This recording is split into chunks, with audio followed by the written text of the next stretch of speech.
Man, watching the internet go crazy this last week has been really entertaining. Oh boy, you might have heard, but Mr. Potato Head is dropping the Mister. Ignore these two words right now. There really is more to this, but I don't know if you've heard of the term woke capitalism. I researched the quote before this stream. It is attributed to a gentleman called Clay Routledge. We are living in an era of woke capitalism in which companies pretend to care about social justice to sell products to people who pretend to hate capitalism. And I would say that this is an example of this. However, it's an example of more things than people realize. Now, what I'm about to go into might seem obvious to some of you, but I think, especially based on the reaction to my Gina Carano video, I think the audience that I'm attracting leans right. And something that I don't think the right is as aware of is that moves like this, like the narrative that often gets touted by people is, well, this is just another example of the SJWs taking over the culture and limiting words we can use because anything can be cancelable and all that shit. And on the surface, Mr. Potato Head becoming Potato Head would kind of fit into that narrative, but that narrative is false. And this is something that I just want to convey to you. Like, if what I'm about to say is a surprise to you, I strongly suggest that you widen your array of media consumption because you, my friend, are in the very same bubble that you presumably accuse SJWs of being in. The thing to know is that Hasbro isn't fooling anyone. Moves like this made by broad corporations are so transparent. Progressives laugh at this too. I haven't seen that many reactions on the right, but I've seen lefties talking about it. But this, even if it's wrong about the Mr. Potato Head thing, shit like this has happened time and time again. Actually, let me think of another. Let me just bring up another example. This Oreo gay pride. There we go. Last June, Oreo had had cookies with the colors of the gay pride flag, and not only that, they had like alternate colors where you can make all sorts of flag, like the trans flag and all these different flags like that. You know, you know how I heard of this? I heard about this watching a progressive left winger, a progressive leftist, laughing at it. This is, ultimately it doesn't cause harm, but the cringe is universal. I think the only people who are fooled by this are like, boomer Democrats who get their news from CNN or some shit. Yeah, and just to before I just want to point out before I move on, in case I forget, the brand is dropping the Mister. Mr. Potato Head will still exist. It's just as a separate toy. It's like Honda Civic. Honda is rebranding itself, but the Civic still exists. So replace that with Mr. Potato Head, Mr. Potato Head. Mr. Potato Head is dropping the Mister, but Mr. Potato Head is still there, the toy. So a bunch of people who were losing their shit over this hadn't realized that part yet. I'm not going to read this story. I'm just bringing it up as an example. And there was another example of this which happened yesterday on March 1st, the first day of Women's History Month. Twitch got slammed for woke effort to promote Women's History Month with Womxn. Um, I don't I don't know if you've heard of this. Like I spend a little too much time on Twitter, and I noticed that Wimixon was trending, and it's I don't know if you could. Oh, I know. Let me do this. Sean had tweeted about it. There it is.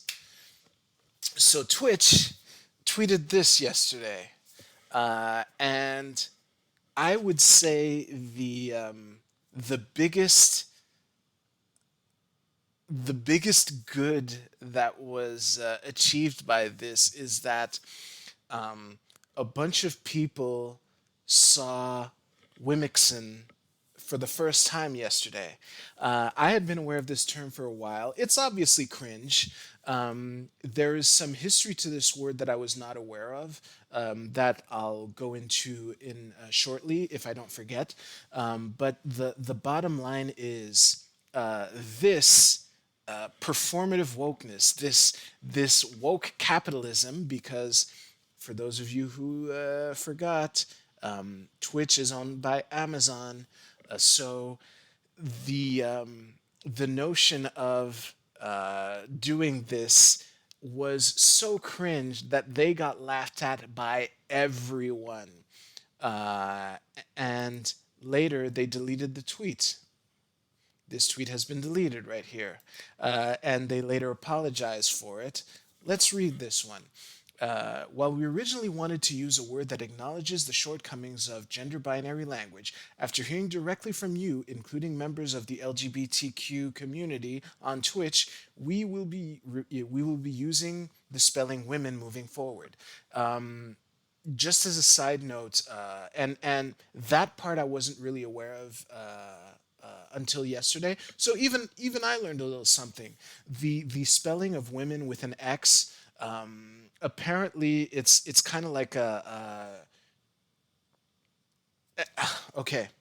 I haven't vetted this myself, but I'm going to say it anyways. So you've been warned. I might sound really dumb right now, but this is the chatter that I've heard, that the term Wimixon was basically conceived by radical feminists who don't like trans people, TERFs as they're called, trans exclusionary radical feminists, to tell trans women that they're not really women, and that's why a lot of binary trans women or trans yeah actually trans women actually take offense to this term, and this was something that you saw a lot, and again examples of the universal cringe that came from this. I'm sure a bunch of right wingers were doing, oh, this is the SJW's taking over the language and all that shit. But there was some trans people. I don't know if I can find the tweet. Shit, I can't find it. I can't find the tweet, but it read something along the lines of imagine having busted your ass to transition and then be called a word that reminds you that you're not really a woman anyway. That kind of thing. And this is an example of progressives and leftists seeing through that bullshit. I'm going to take this opportunity to remind you of to make you aware of another phenomenon.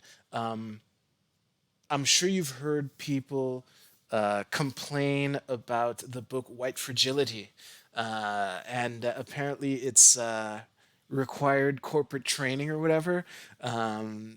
I think the infamous Coca Cola try to be less white may or may not have been in that school of thought.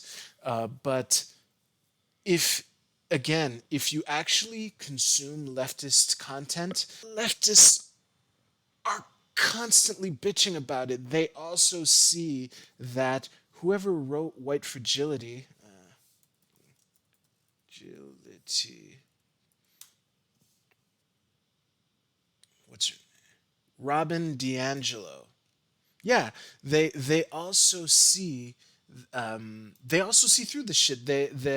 Like leftists are constantly talking about how Robin DiAngelo is using this concept as a racket to sell corporate trainings to corporations. So if you see right wingers complaining about this, you know right there that, or at least that's a clue that they're in an echo chamber as well.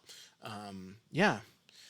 However, not all examples of this are cringe, or they might seem to on the surface. But I just want to bring an example that broke today, or at least I was made aware of this today. Dr. Seuss is canceling some of their books. Now, the thing that really disappoints me is this is short enough. Let me just read it.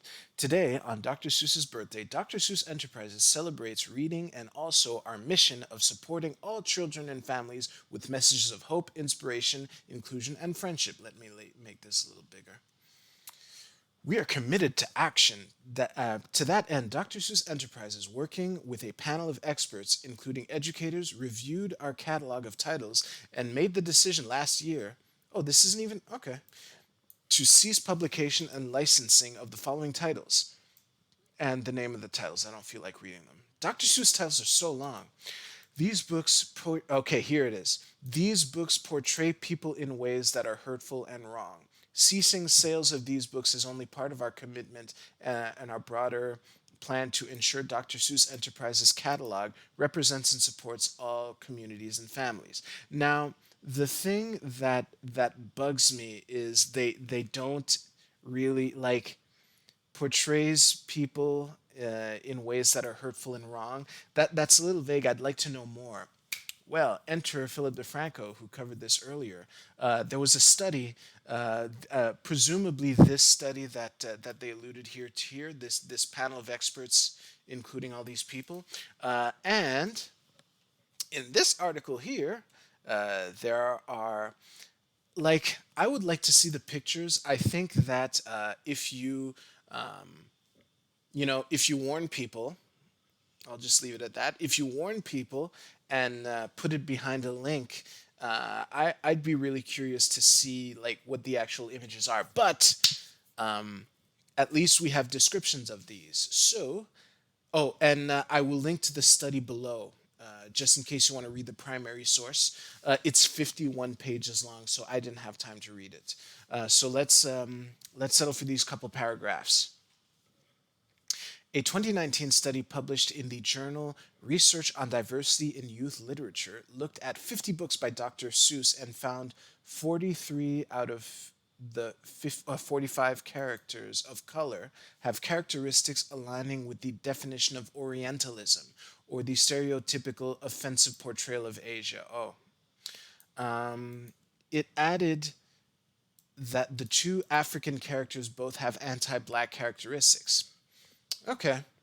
The study even pointed to specific examples. There we go. In The Cat's Quizzer, the Japanese character is referred to as a Japanese, has a bright yellow face, and is standing on what appears to be Mount Fuji. Honestly, this seems kind of tepid. I get how someone might be offended by it, but I'd be curious to see it. It also pointed to If I Ran the Zoo as an example of Orientalism and white supremacy. The is this a quote from the study or from a book? Presumably the study.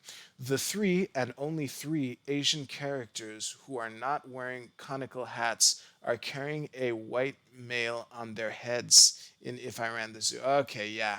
That that would probably be a problem. The white male is not only on top of and being carried by these Asian characters, but he is also holding a gun, illustrating dominance. The study's authors wrote, The text beneath the Asian characters describes them as helpers who all wear their eyes at a slant. Jesus. From countries no one can spell. Oh my God. Okay, yeah. Yeah, that. Oh, yeah. That's a yikes. That's going to get a yikes from me. The study also argues that since the majority of human characters in Dr. Seuss books are white, his works center whiteness and thus perpetuate white supremacy. Okay, this is cringe, but it's within the 51 pages of the study. It might be valid. I don't want to dismiss something just because it sounds cringe. Yeah, I'm gonna be the Morpheus thing, and this is a phrase that is uttered in my head many times over these last few days with like the flurry of stories of this vein bouncing about.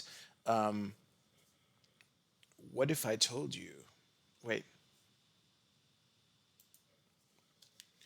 what if I told you you can be cringe and also be correct? That yeah, the cringe shouldn't be enough to dismiss something, and it kind of reminded me of something. I'm